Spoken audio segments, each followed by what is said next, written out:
Hey PetWise fam, and welcome back to the Hub. Have you ever been eating a nice piece of chicken or maybe some tuna, and suddenly you feel a presence? You look down, and there's your kitten, staring at you with the intensity of 1,000 suns, like you're holding the key to all of life's mysteries. They are masters of the guilt trip.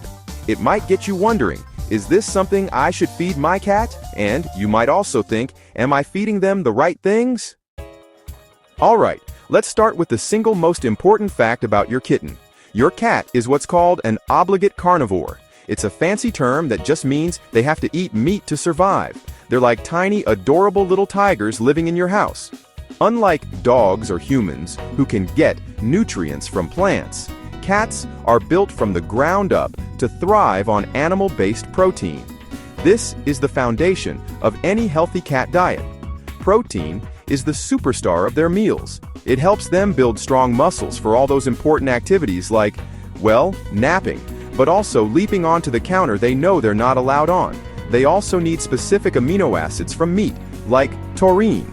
Without enough taurine, cats can develop serious heart problems and issues with their vision. So, when you're looking at cat food, high-quality animal protein should be right at the top of the ingredient list. Now, this brings us to the great debate in the cat world, wet food versus dry food. Let's break it down. Dry food, or kibble, is super convenient. You can leave it out, it's less messy, and it's generally more affordable. Some people also believe the crunchy texture helps clean their teeth a little bit. But wet food has a major superpower: hydration. See, cats evolved from desert animals. They have a naturally low thirst drive, meaning they don't always drink enough water on their own. They're designed to get most of their moisture from their prey. Wet food mimics this perfectly, as it's typically about 75% water. This is fantastic for their kidney and urinary tract health, which can be sensitive areas for cats.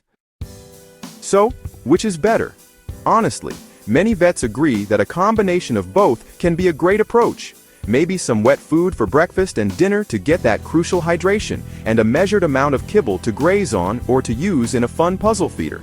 And trust me, figuring out that perfect meal for your cat is one of the most rewarding parts of being their person, because seeing them healthy, energetic, and happy is a feeling like no other.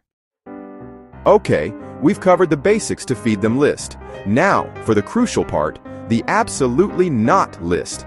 Our kitchens are full of things that are perfectly fine for us, but can be seriously dangerous for our cats. Let's run through the big ones. First up, onions, garlic, chives, and anything in that family. In any form, whether it's powdered, cooked, or raw, these can damage your cat's red blood cells and cause anemia, having a similar effect in dogs, just like I mentioned in one of my previous videos. So that little piece of steak you cooked with onion powder is a no-go. Next, a very common one, chocolate. We hear this about dogs all the time, but it's just as toxic for cats. It contains substances that can cause heart problems, muscle tremors, and seizures. The darker the chocolate, the more dangerous it is. Now, alcohol. This should be a no-brainer, but it's worth saying. Even a tiny amount can cause brain and liver damage. Their little bodies just can't process it. There's also grapes and raisins. Another one people associate more with dogs, but they can cause sudden kidney failure in cats too. It's a mysterious toxin, and honestly, it's just not worth the risk. And here's a big one that a lot of old cartoons got wrong, and that is milk. Most adult cats are actually lactose intolerant. Giving them a saucer of milk is more likely to cause an upset stomach and diarrhea than a happy kitty. There are others, like the artificial sweetener xylitol found in some peanut butters and candy raw dough, and even too much fatty food like bacon, which can lead to pancreatitis. The safest rule? Stick to food made specifically for cats. Before we get into the common mistakes even the best cat parents make, if you're finding this helpful and want to keep your furry friend in tip-top shape, a quick tap on that like button really helps our channel reach more people just like you. Thanks for the support. First is the mistake of the never-ending buffet, also known as free feeding. It seems kind, just keeping the bowl full, but for many cats, this is a direct ticket to obesity. A never-ending bowl of kibble is like giving a human a 24/7 all-you-can-eat pizza buffet. Sounds amazing for about a day, and then, not so much. Obesity in cats is a serious problem and can lead to diabetes, arthritis, and other health issues. It's much better to feed them measured meals 2 or 3 times a day. This ties into their psychology too. Cats in the wild hunt for many small meals a day. Measured feeding, especially if you use a puzzle feeder that makes them work for their food, taps into that natural hunting instinct and keeps their minds sharp. It's so rewarding to watch them figure it out. The second mistake is giving in to those pleading eyes and sharing too many human food scraps. We talked about toxic foods, but even so-called safe human foods can really unbalance their diet and, honestly, pack on the pounds. A tiny cube of plain cooked chicken is okay as a rare treat, but your dinner is formulated for you, not for them. The third mistake is forgetting about the water. Especially if your cat eats mostly dry food, you have to be intentional about their water intake. Make sure their water bowl is always clean and full. And, a great tip is to place the water bowl away from their food bowl. In the wild, cats don't eat and drink in the same spot, since their prey could contaminate their water source. This little psychological trick can actually encourage them to drink more. Or, even better, get a cat water fountain. The running water is way more enticing to them, and honestly, it's a game changer for so many cat households. And one final mistake is switching their food too quickly.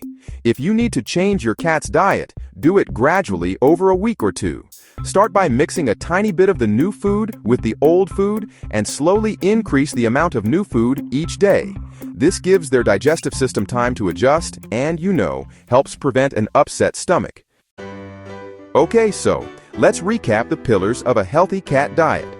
First, remember they are carnivores who need high-quality animal protein. Second, hydration is key, and wet food is your best friend here. And lastly, know the list of toxic human foods and keep them far away from your cat. And finally, feed measured meals instead of free feeding to keep them at a healthy weight. It might sound like a lot, but honestly, it quickly becomes second nature. Every meal is a chance to show your love. The right nutrition is a promise for a long, beautiful journey together, full of head boops, purrs, and chasing that little red dot. What's your cat's favorite healthy meal or treat? Share your go-to choices in the comments below. Let's create a great resource for everyone in the PetWise community to learn from. And if you want more tips and tricks on how to give your furry, feathered, or scaly friends the best life possible, make sure to hit that subscribe button and join the PetWise Hub family. Thanks for watching, and give your cat a little chin scratch from me. See you in the next video.